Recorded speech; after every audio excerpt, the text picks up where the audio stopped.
Hello mga kahuman, for today's video ay samahan natin si Hams maghakot ng lupa. Ito talaga yung pinag-aabalahan namin ni Hams maghakot ng lupa. Char lang. Ito na nga mga kahuman, naghahakot si Hams ng lupa kaya sinamahan natin. Yung gamit niya pala mga kahuman ay loader or kanang murag bulldozer ba? Unsa ba ni siya tawag ani mga kahuman ay wa maguni sa mua.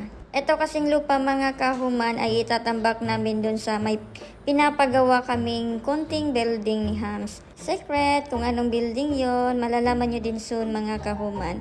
Kaya ito talaga yung pinagkabisihan namin ni Hams. Alam nyo bang araw-araw kaming nandito? Kaya minsan na lang kami nakakapag-upload ng mga videos. At minsan na lang din namin nakakasama si Mumu at FJ mga kahuman. Tuwing gabi na lang talaga. At minsan pag uwi namin pagod pa, natutulugan namin sila. Ganon talaga yung buhay mga kahuman. Kailangan nating dumiskarte, kumayod. Kaya soon pag okay na lahat, magkakasama na din kami ni FJ, Mumu at ni Hams. At sa mga bago naming mga alaga. At eto na nga mga kahuman, ako tuwang-tuwa no na nakasakay dito sa loader na ito. At alam nyo ba mga kahuman, akala ko maganda sumakay dito kaso sobrang sakit pala sa puwet.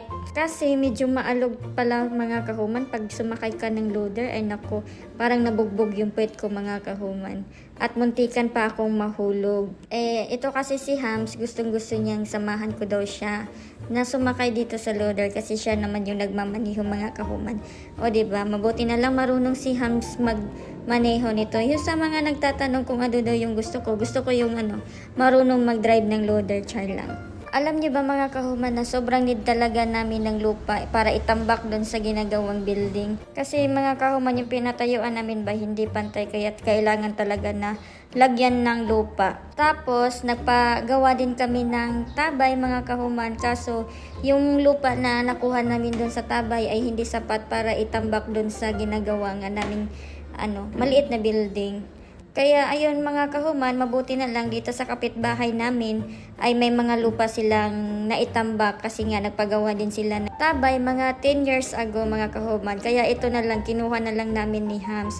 Mabuti na lang binigay din sa amin. Kaya inuunti-unti naming hinakot at dinala doon sa ginagawa naming char.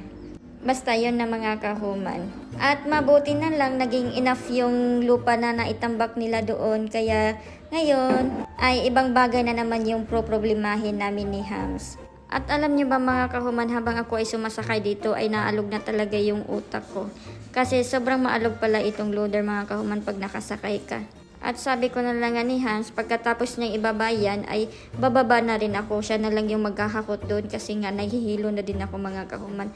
Tutulungan ko na lang siyang mag-separate nitong mga lupa or ano bang tawag nito sa Tagalog. Basta, ayun palahin natin yung mga lupa mga kahuman.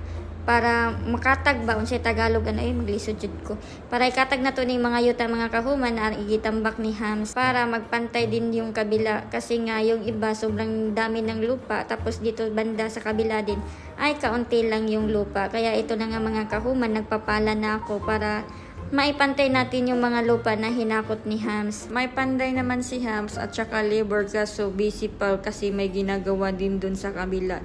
Kaya ito, tumulong tayo mga kahuman para din alam nyo na yung paborito natin tuwing magi-snack, 'di ba? So kasali tayo. Kaya ayun mga kahuman, bawal tayong tingin-tingin lang. Kailangan din natin kumilos para pag may mamaya hindi tayo pagsasabihan ni hamster lang. At ayun nga mga kahuman, hindi pala busy magpalapala nitong mga lupa kahit lupa lang to, mabigat din pala. Kahit nga ito lang nga yung ginawa ko mga kahuman ay talaga ako'y pinagpawisan ng maraming singot. Gipaningot jud ang akong tiyan mga kahuman. Kay grabe, di jud lali magpalapala, magdrama-drama daring dapita. At ayun lang mga kahuman, thanks for watching.